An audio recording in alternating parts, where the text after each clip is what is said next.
The jungle of Central America whispers with the ghosts of the past. In the heart of ancient temples, beneath the massive stone pyramids where rituals echoed for centuries, lived a civilization of astonishing brilliance and staggering brutality, the Maya. Their achievements in astronomy, mathematics, and architecture rivaled the greatest empires of the world. Yet woven into their grandeur were shadows too dark to ignore.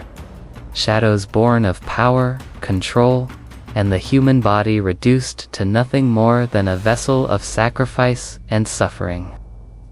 For all their sophistication, the Maya held practices that were both sacred and horrific, particularly in how they treated sexuality not as intimacy, not as love, but as a tool for domination, humiliation, and the appeasement of gods who demanded blood and pleasure in equal measure. Imagine being a young girl in a Maya household, raised with whispers of gods who must be fed, and rulers who demanded obedience. The body was never truly one's own. It was an offering, a commodity, a weapon wielded by priests and kings alike. To the Maya elite, sexuality was not private, it was spectacle. Virginity was currency, reproduction was duty, and the most intimate acts were often forced under the crushing weight of ritual obligation. For those captured in war, for those enslaved in tribute, and especially for women, sexuality was frequently stripped of dignity and transformed into suffering masked as devotion. One of the most disturbing aspects of Maya life was the ritual of enforced bloodletting tied to sexual organs. Priests and rulers demanded that men pierce their genitals, driving stingray spines or sharp obsidian blades through the foreskin in a grotesque display of piety. The blood was burned or dripped onto sacred paper as an offering to the gods. To refuse was unthinkable, for a man's very honor was tied to this brutal act. Imagine the anguish, the trembling hands, the tears hidden behind painted masks, as young men stood before entire communities, forced to wound themselves for divine approval. Their pain was sanctified, their dignity dissolved beneath the belief that blood was the only language the gods understood, but women bore an even heavier burden. In many ceremonies, virgin girls were forced into rituals where sexuality and sacrifice intertwined. Some were paraded before crowds, their purity displayed like a prized possession, only to be handed over to priests or noblemen whose power allowed them to consume innocence under the guise of sacred duty. Others were offered as sexual gifts to visiting rulers, their lives little more than bargaining chips in a world where political alliances were cemented through exploitation. For enslaved women, taken in raids or tributes, the horrors multiplied. They were not only used as laborers but also as concubines, their bodies controlled and violated without reprieve.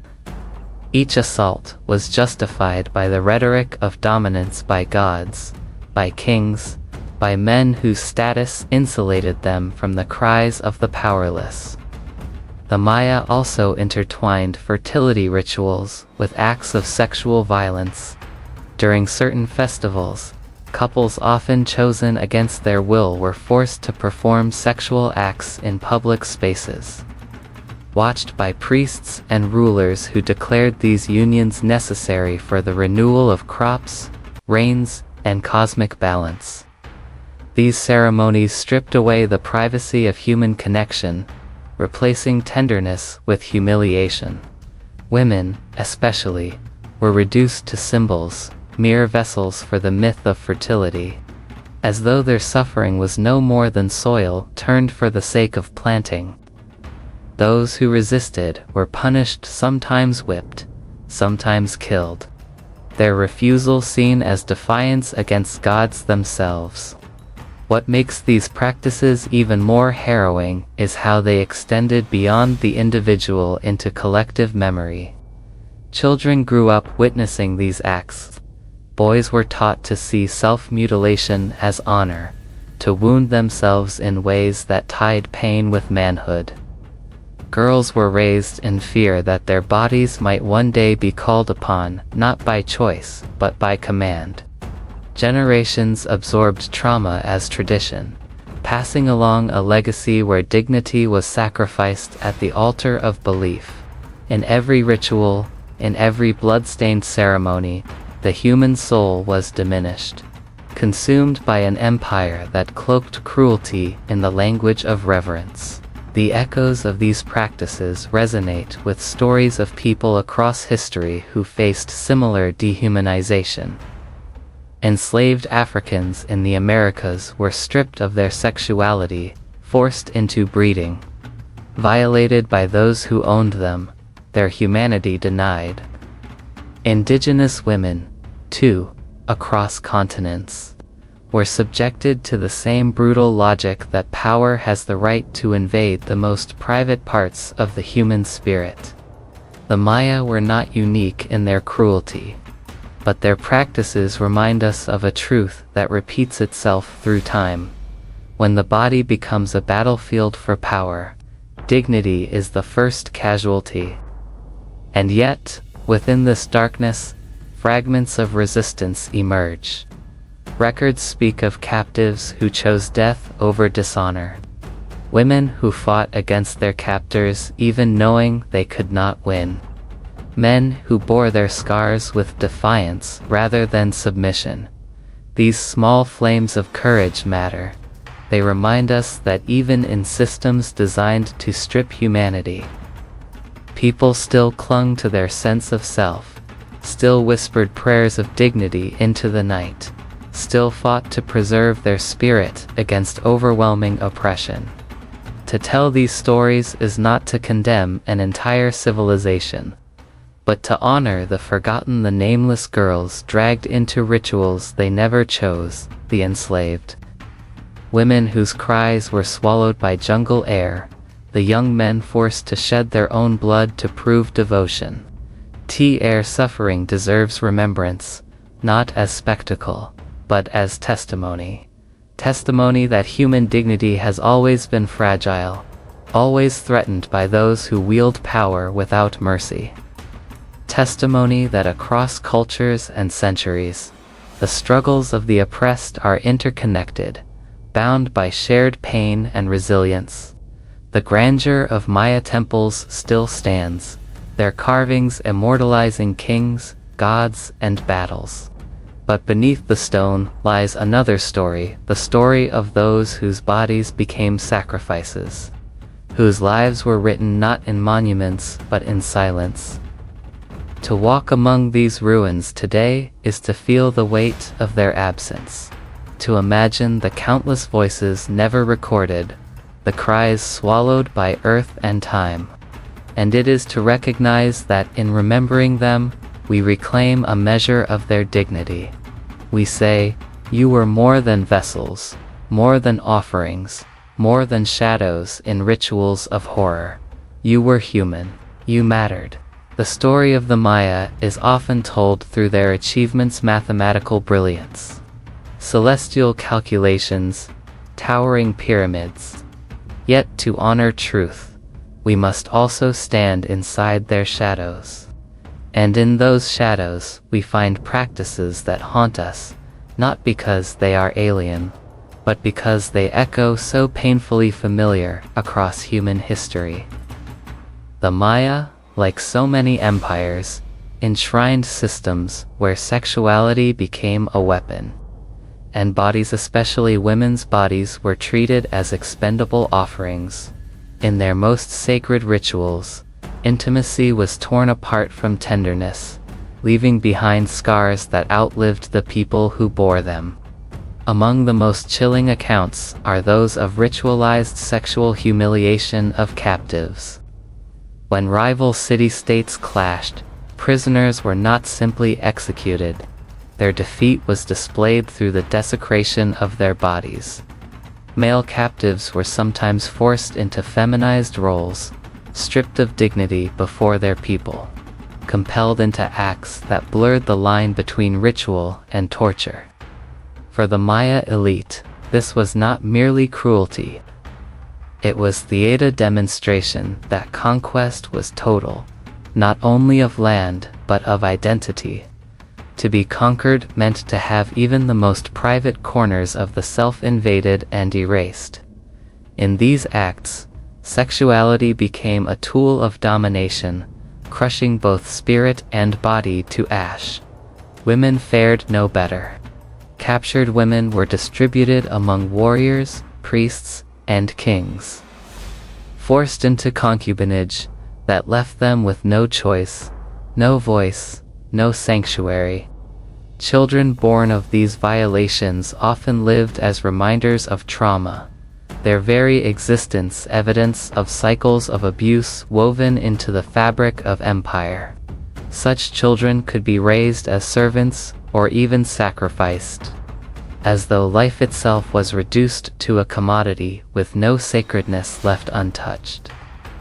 The idea of family, what should have been a refuge, was distorted into yet another battlefield where power devoured the vulnerable. Even within the Maya ruling class, women were not free from ritualized violation. Marriage alliances often functioned less as unions of affection and more as political contracts. Young girls could be married off before their bodies were ready, forced into unions that served dynasties rather than their own lives.